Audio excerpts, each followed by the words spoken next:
అండి, నేనైతే ఈరోజు మళ్ళీ ఒక కొత్త వీడియోస్తో వచ్చేసాను. మనకు ఇంట్లో వేసుకునే సొర, బీర, ఇంకా చాలా తీగ రకం చెట్లు ఉంటాయి కదా, అలాంటివన్నీ స్ట్రాంగ్గా ఉండి ఫ్రూటింగ్ ఇంకా వెజిటేబుల్స్ చాలా బాగా రావాలంటే ఇదైతే చాలా మంచి ఒక రీజన్ అవుతుందండి. ముందైతే పచ్చిగడ్డి ఉంటుంది కదా, దాన్ని అయితే కాల్చుకోవాలి. స్మోక్ చూసారా ఎంత బాగా వస్తుందో. ఇంకా ఈ స్మోక్ అయితే నా మీద కక్ష కట్టింది. నేను అటు సైడ్ వెళ్తే అటు సైడ్ అయితే వస్తుంది.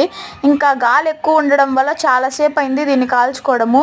మేమైతే చిన్న ఒక స్టాండ్ లాంటి దాంట్లో వేసుకుని అయితే దీన్ని కాల్చుకున్నాము. ఇదైతే మొత్తం బ్లాక్ కలర్ పొడిగా అయిపోతుంది, చూసారు కదా.